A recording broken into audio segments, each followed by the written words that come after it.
My name is Karen Normani. Thank you so much for keeping it Family TV, and we are glad to have you. Remember, Protea Hotel by Marriott is the place to be in case you want to do any luxurious activity, gym, swimming, weddings, as well as food. They have a very interesting buffet located on Entebbe Highway. When you reach Entebbe town, you will be finding them there. Now, today the discussion is still about, of course, the Food Safety Day, which is today, the 7th of June, 2023, and we are celebrating it by bringing you a guest in studio to discuss the issues concerning food safety. Who is affected? Who is responsible? What does it mean? And what should we do about it? The conversation started earlier on where we were telling you that the Ministry of Health takes food safety issues very seriously, because food safety leads to getting epidemics like cholera. So we have to be very careful as a country. But to get into the conversation, joining me in studio today is Agnes Kirabo, the Executive Director of Food Rights Alliance, and she will be telling us more about herself. You're welcome to studio. Oh, thank you so much, Carol, and good morning, viewers. Happy and safe World Food Safety Day. Exactly, we're talking about food safety. Yes. Everybody eats food, everybody survives on food, but we want to understand why this day, what does it mean, what does the World Food Safety Day mean, and how should we receive it as Ugandans? Actually, our physiological makeup as human beings and animals is food. True. Yeah, yes, every living thing, the physiological makeup, the biological makeup is nothing but food. And yes, today, the 7th of June, every year, the world marks, I don't want to call it a celebration, marks the World Food Safety Day. This is the day that was put aside to pay particular and exclusive attention to the issues of food safety in the world. To reflect as people, as human beings, as actors, those with the duty and those with the responsibility, reflect on our actions, reflect on our decisions, reflect on our practices, reflect on the whole issue of how did it get here for food that is supposed to nourish the body to instead make the body sick and ill. So this is the whole gist of today. It is a day that we actually invite everybody, the viewers out there, today take personal responsibility and personal attention to what did you eat last night. Well, you cannot call the past. What are you going to eat today, and how safe is it? Let's start from right there. Why are people falling sick because of the food they eat? What is happening? It is quite very unfortunate that actually through negligence and complacency, people more often, especially in our African societies, people eat price and they do not eat safety. It's quite very unfortunate that people, even when they go down to the supermarkets or down the market, all what they ask is how much.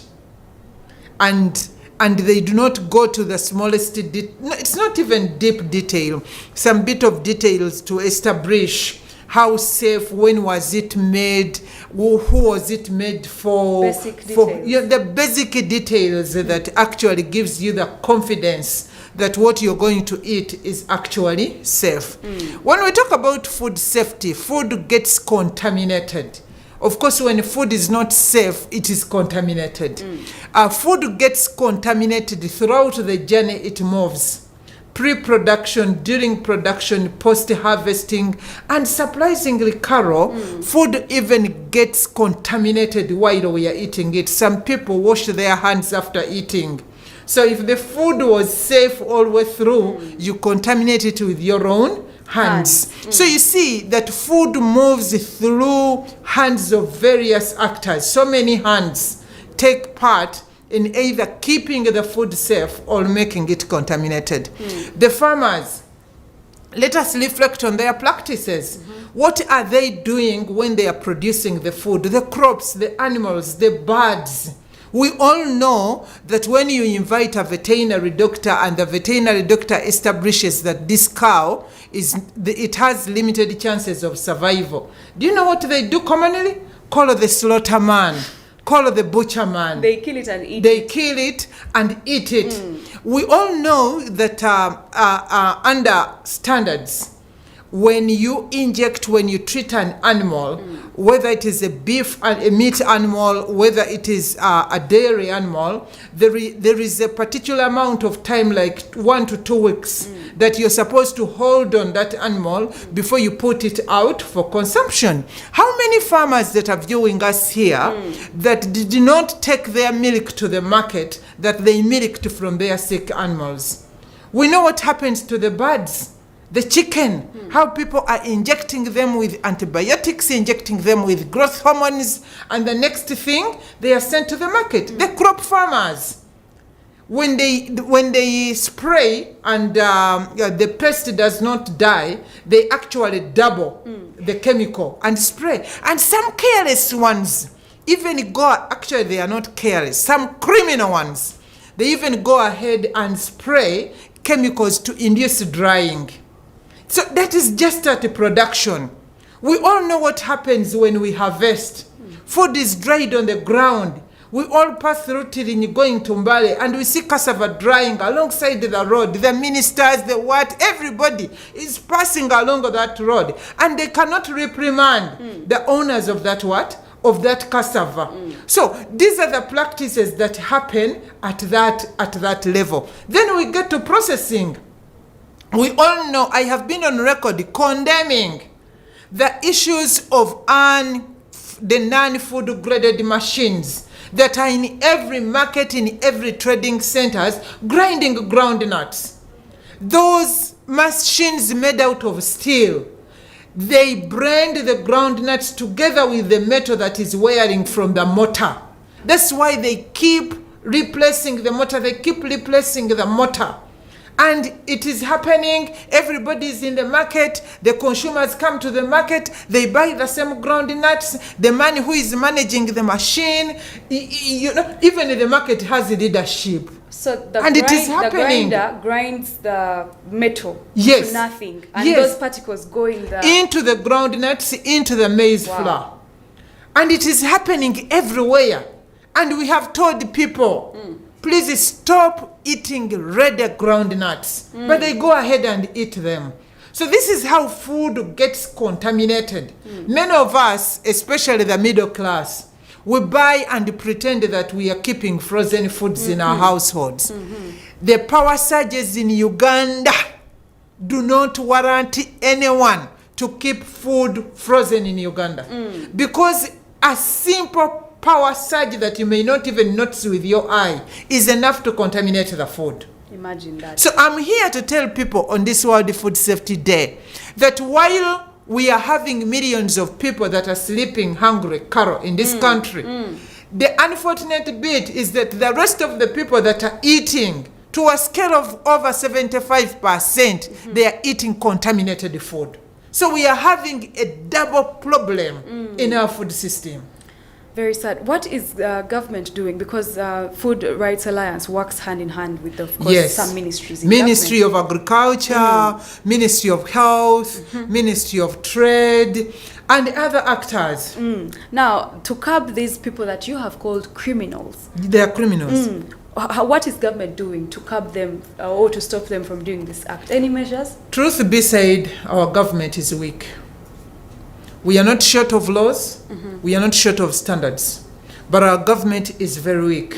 If you look at, for instance, the National Bureau of Standards that is supposed to go out and reprimand. Standards. Yes, to really see that we comply to standards. They are too few in numbers, they do not have up-to-date technology, they do not have the financing. When you look at the budget for the starting financial year, instead of increasing, we are growing in population, but instead of increasing the financing that is going to the Bureau of Standards, they instead cut it. So there is no enforcement. And for me, that is why for this Food Safety Day, I'm emphasizing on the consumers to be on the lookout, to rise up. It is you're going to die alone, you fall sick alone. I'm telling you, Carol, every year we are registering around 3,700 new cases of liver cancer food-induced. 3,700. Food-induced liver cancer. Yes, food-induced liver cancer. That is a very large number. Through just the consumption of things like aflatoxins, the metals that I have told you. Kenya rejected our maize, you're aware. Yes. Now of recent, even Southern Sudan has rejected our maize. The key question is not the rejected maize. The key question as a consumer, where does this rejected, condemned maize go? This rejected, condemned maize comes back into our food system. And who is the biggest consumer in our food system? It is our schools. It is our schools. Even the schools. It is our children. The biggest share of the food they eat is maize. It's meal. So you have paid a lot of money only to feed your children on condemned maize into death. So that is how bad the situation. Every year here in Uganda, Carol, through major hospitals, we register 1.3 million people. Major hospitals alone. Very big number. Leave alone people who went to the clinics and those that suffer locally. And them and the food poison. So to themselves, 1.3 million people that go to major hospitals in Uganda annually on foodborne. To put it light, every 10 patients that walk into major hospital, 2 of them are suffering from foodborne related diseases. So the situation is dire. The chemicals, you've seen these vegetables that look so fleshy. The water they are using to clean, to wash those vegetables is water that is contaminated from the swamps at a rate of around 72% in Kampala and 82% in upcountry. But we do believe when we cook this food, then that contamination dies there. And then some things cannot die by cooking. For instance, aflatoxins. For aflatoxins, if you're to kill aflatoxins, you have to cook the food beyond 400 degrees Celsius. That is why we are saying in any case, if they are to destroy contaminated maize, it cannot be burnt, it cannot be thrown into the lake, it cannot be buried, it can only be incinerated. To be sure that we have actually killed. So if we are to cook maize that is contaminated with aflatoxins, you will not eat it. It has to burn beyond recognition, and you will not be able to eat it. Okay, so the government is not handling it as it should. They don't have capacity. And so other stakeholders. Yes. You see, there are two things. We always talk about duty and responsibility. I turn to the people. If all of us, we took our civic duty to know that whatever somebody is doing, let me tell you, people who are contaminating food, they don't do it under the desk or under the bed. They do it in public. They are people who know. These street foods that you're saying, the butala in the evening, toninyira and so on, the Rolex, the oil that is being used to prepare those bikalai. People believe are only the reusing. They add transformer oil. It is contaminated oil. And if you go to talk to those people in privacy, they will tell you that, hey, this is what Carol does. Everybody knows that you're doing it. But because people have this selfish act of thinking that when I'm doing it for the market, I don't care what I'm doing. I'm here to tell you on this World Food Safety Day that who is in that market? Is your relative? Is your children? And food just makes rounds. You contaminate it here, you will find it here yourself. Wow. Okay, so let's get to the state of food safety in our country. Of course, we have mentioned some of the issues, like we had issues of Kenya and Sudan rejecting our maize. But what exactly is the state of food safety in as a whole? It's dire. It's dire. I have told you that when you go to fruits and vegetables, the contamination is at a rate of above 76% in our cities. This market here you're seeing here down in Nakasero, I have ever bought rotten poultry in this market here in Nakasero. Which is one of the biggest markets. It is one of the biggest markets. It is in the center. It is in Nakasero. I'm suspecting that even State House buys the food from here. So the state is dire. If Sudanese can be able to detect that the maize flour that we are shipping into their country is not fit for human consumption, you recall during COVID, Uganda National Bureau of Statistics condemned the food that was being distributed, that around, 40-something% of it was not fit for human consumption. We all know what is happening to the fish farmers. We know what is happening to those butcheries, what they do to the food. They inject it with, they spray it with formalin.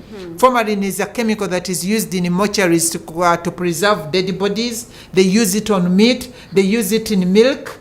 We have all been in the markets, Carol, and we have seen tomatoes with visible traces of chemicals, and that is a very hazardous chemical. So these things are living with us, and we are seeing it on a daily basis. But how is it that we are living with them and they are living with us, and nobody's doing a little?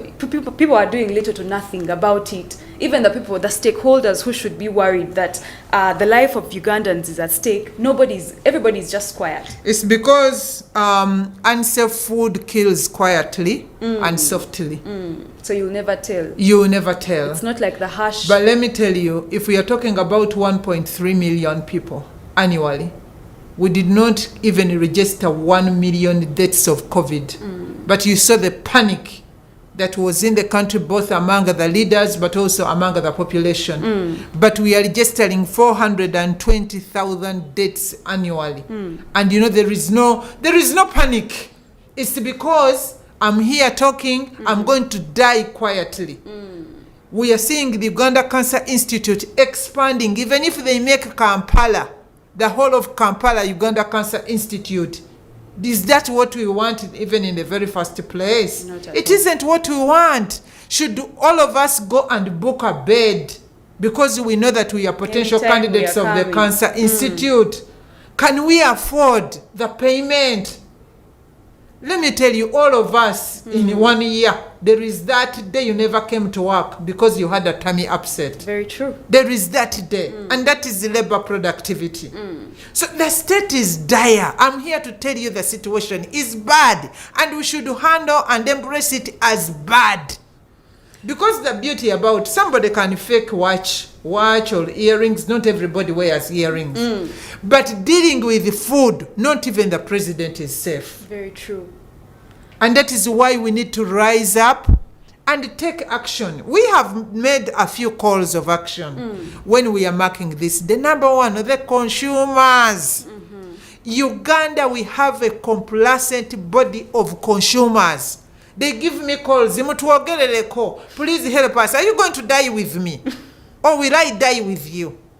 You're going to die alone. So as consumers, let me tell you, Carol, in Europe, the consumers in Europe, actually the law in Europe that protects consumers follows the consumer's preference.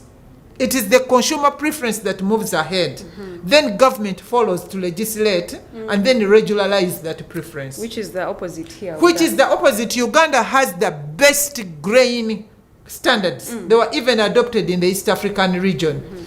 Kenya, Rwanda, and all of these people you're seeing rejecting our maize, they adopted our standards here. So we're the source of the standards. We are also the source of condemned maize.